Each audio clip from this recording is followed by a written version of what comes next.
it seems to me like there was no clear guidance, in the sense that there's the chapter was more like, oh, if you do those things, you might be credible. If you do that one, it might or it might not. So when they reference the authority telling you, okay, if you're coughing and your friends tells you, oh, you probably have this type of illness, you Yes. won't believe him. You will just be like, who are you? But Yeah. if you're coughing and your doctors comes and say, oh, I think you have this type of illness, even if it doesn't make sense, you would tend to believe him. Yeah. So you something could be credible because it comes from authority, and Yeah. something could be credible because, or something true could not be credible because it defies the beliefs of people. So because I believe in something, you tell me something, although it's true, I would not believe you. And I love this story of this guy who was trying to prove that bacteria causes ulcers, Yes. and he has to get himself sick and Yeah. cure himself again for people to, and even after that, people still did not believe. So I was like, yeah, I mean, it's crazy how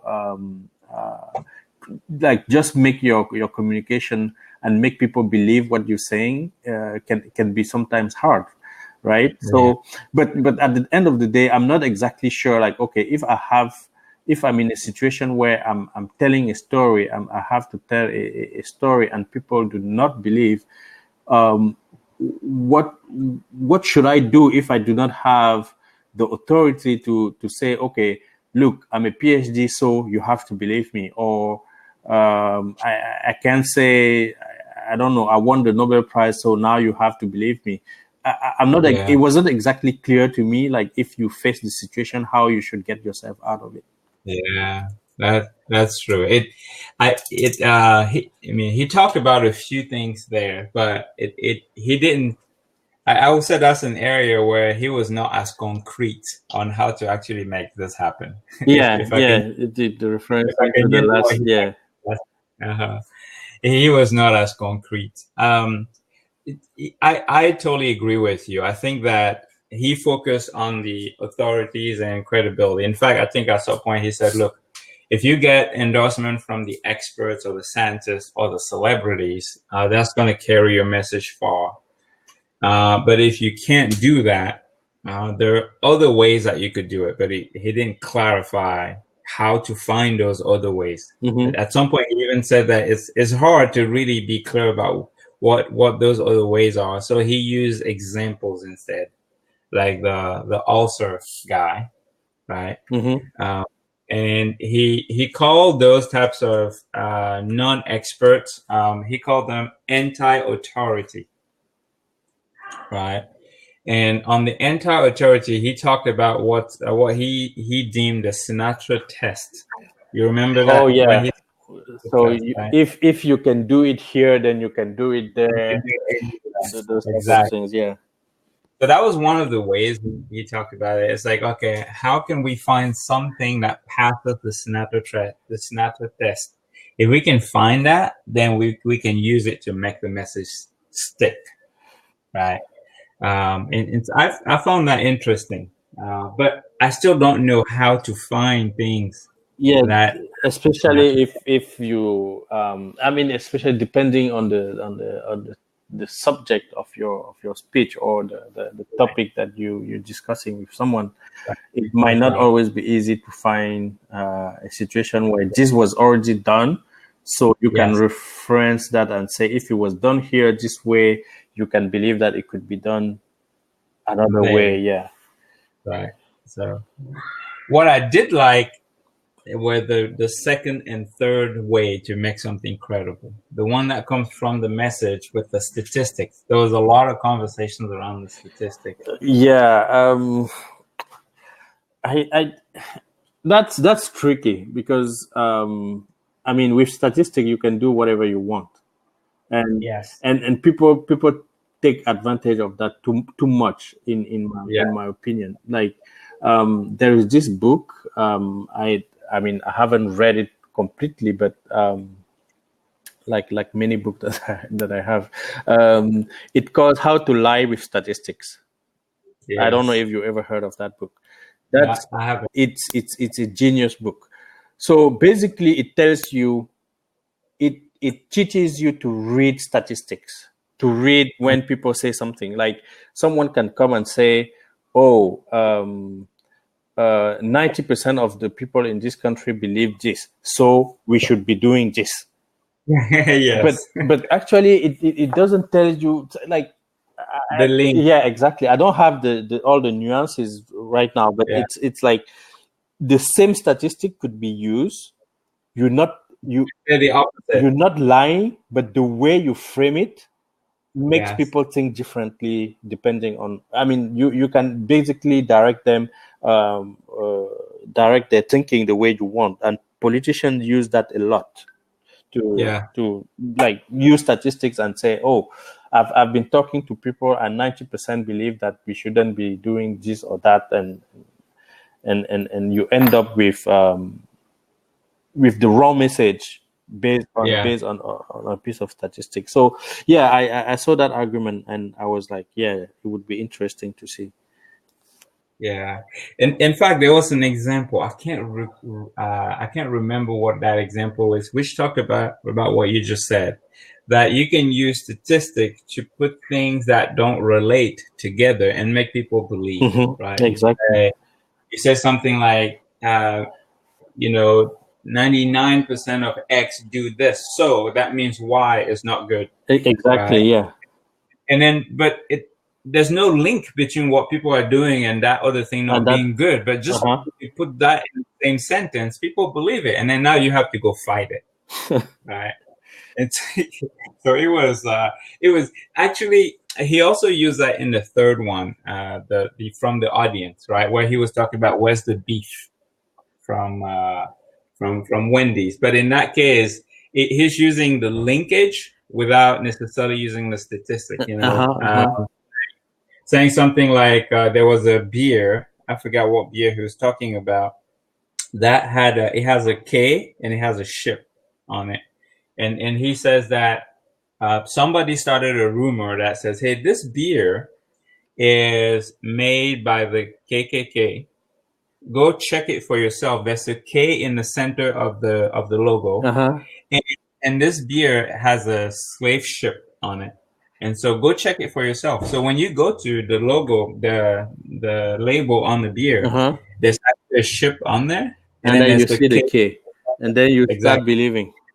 Exactly. You make the connection that, oh, that's true, but it's not true because K was the initial for the founder, and the ship was some kind of ship from some place. It was not a slave ship. So it can be used, for ill intent. Yes, definitely. Yeah. But again, I think what I did like though is that he classified these sources of credibility, so it at least gives you a sense of where to go for some of the ways to make your message credible, even though he didn't tell us how to do it. So I found that kind of interesting. I never thought of it that way. Yep, and there was also these stories about I don't remember exactly, the Wendy's comparing the burgers to McDonald's, and in the ad, and be like, oh, you can go verify for yourself. I mean, the underlying message basically is, if you go verify for yourself, you would find that what we say is true, but it's not clear that it's really true. That's true. So in fact, what they said is this, is that for Wendy's, they did have more beef, but it didn't matter because some people didn't really care about the fact that they had more beef. But just because they said go verify, and then you go and you verify and you say, yeah, they do have more beef, now you care about Wendy's. And then you say, oh, Wendy's is better, but better. That's exactly. But better, it doesn't mean, I mean, having maybe 1 gram of meat more doesn't mean that you're better. Yeah. That's exactly it, and I think that's one that is the one, the credibility from the audience, right? Yeah, Get the audience to go and verify, and then once they verify, they find you credible because you told them something, they verified it to be true. Very, very, exactly. yeah. So yeah, so this was very interesting. Again, I think there's more work to be done to teach people how to actually use these sources of credibility. But I think it's good to know what these are. So now, if I see it, I will know. Mm-hmm. I'm more alert. So the next one was emotional. Yeah. Yeah. The one that so when you read these books, you see things that people do, Yeah. and that I didn't. I may have had the wrong explanation for some of the things. So Yeah. you've traveled a lot, right? So you've Mm-hmm. certainly been in airports where you see those ads with African children on, saying, "Oh, can you help? Can Yeah. you donate to help?" I used to be very, very mad when I saw that. Me too. And my explanation was that things are not easy anywhere on earth, right? Yes. And I was saying that, so you see this more in Europe. I was saying that, okay, Europeans, just to keep the population calm, they would show Yeah. those images and say, Uh-huh. "Look, I know you're complaining, but But you're better off. look at this. There is someone somewhere who is worse off. Yes. So don't complain too much." And then people would see that, they would be like, "Yeah, we haven't had a raise for the 5 last years, but at least we're eating. There's Yeah. Look at this poor little boy. He's not even feeding himself." So Yeah. I used to be mad because I thought that was the underlying message that was there all the time. Now by reading this, I'm like, no, it's not the only, or it's not. It may not have been the intent for the person who created that poster. The intent was actually to make the message emotional and have So people yeah, contribute. that's right. Yeah. That's right. So when I was reading this, it's so interesting because it talks about this drop in the bucket effect, right? Mm-hmm. Someone comes to you and they say, "Hey, 500 people are dying every day because they lack food, and $1 to feed one of them." Mm-hmm. You feel like $1? Man, there's still like 499 people dying. So like my $1 is doing nothing. Yeah. However, if we say, hey, John is dying because he doesn't have any food, $1 will save him. You're gonna give the $1 like almost instantly, right? Yeah. Because you feel like that $1 does a lot more in that situation than $1 in the situation when you know that there's 500 people. It was very interesting. But what was even more interesting is that they did this test, right? Mm-hmm. Where they showed, they had 3 groups of people. One group showed the big number, like, hey, 500 people are doing this, or 1 million people are doing this. Can you donate some money? The second group was shown just one person, a little girl, and said, this girl needs your help. Mm-hmm. Could you donate?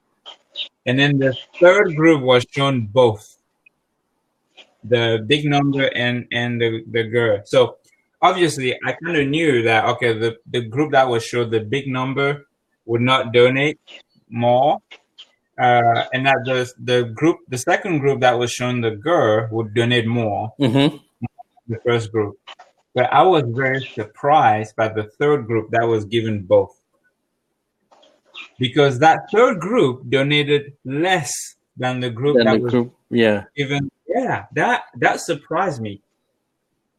Because I thought if I say, hey, John is dying, $1 would save him. Mm-hmm.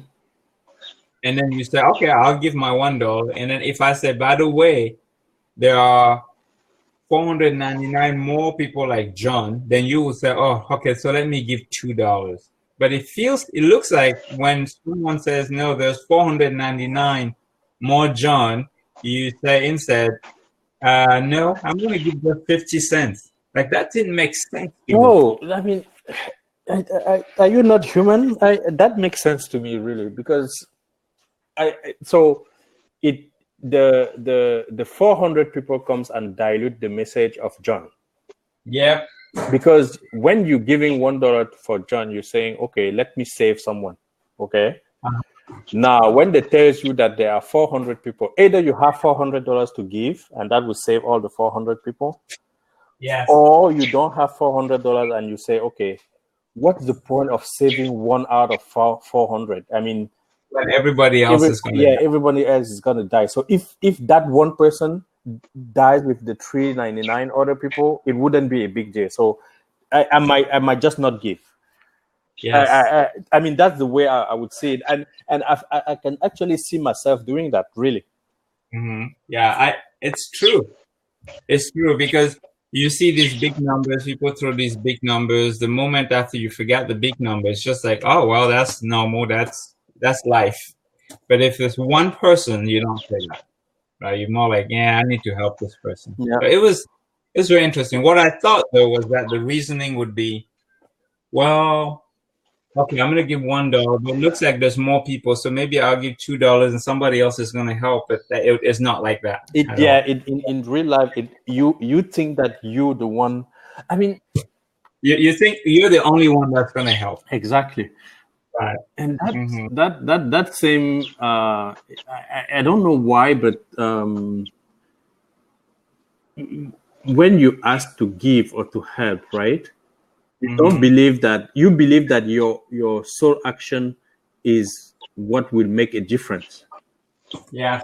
But compare that to when you ask people to go vote. They think that their sole action cannot make a difference. Cannot make a difference. Yes. That's interesting to. That's very interesting. In fact, to see the dynamics here. It's very interesting you bring that up because that's true. When someone is asked to vote, but I think that's because when you're thinking about voting, where you're thinking about big numbers. So maybe at the end of the day, it's the same thing. Yeah. Right.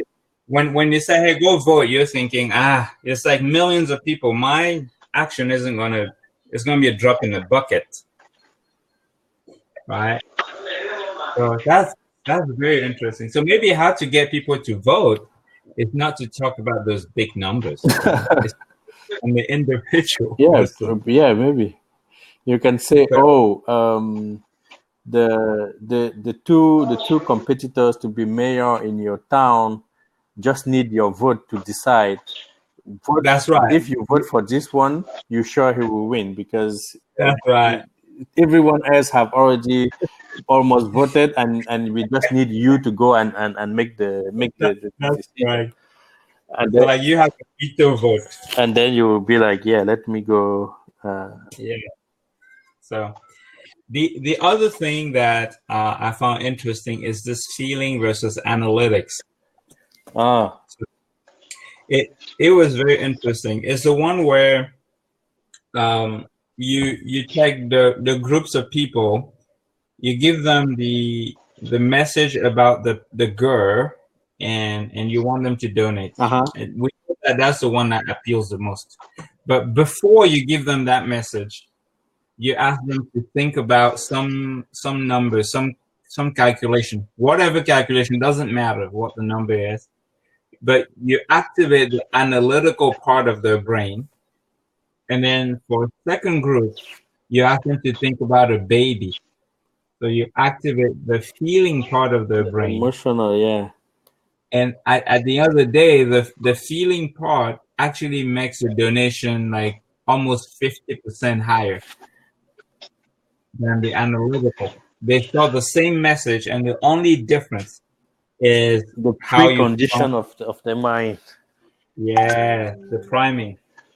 So that was interesting. So that one was very interesting. And at the end, I think I was looking for the how. how do we do this? And it says you have to make sure that you associate something that they already care about with something that's new. Yeah. And you have to bring both in order for someone to actually care to take any action. So yeah. Any additional thoughts on the emotional? Not really. I remember, was someone talking? No. When I mean, he brought out a lot of concepts like the Maslow hierarchy, Yeah. and how that relate to emotions, and that goes back to your point, like you have to give them something new and something they already know, something they're already interested in, something that appeals to their self-interest, but acknowledging that self-interest is not the whole story. Like you have to have something, you have to add something there for them to work with. Yeah. And on the Maslow, he actually talked about the fact that it's not a hierarchy. He said it's everything at once, not that you have to have one before the other. So that was also interesting to hear him say that. Okay. Anything else that you can think of? No, I think that was the basic message from these two chapters. Yeah. Okay. So I guess next week is the last chapter and then the epilogue. We'll cover that and then we'll close this book and go to the next one. Okay, this was actually good because I had this book in my virtual library for some time. I never really read it, so this gave me a push to go and to go and actually read. I'm sure I would not have read it this September if not for this. I'm that you started. So yeah, I'm very happy it helped. So cool. All right, I'm going to stop recording here. That's done.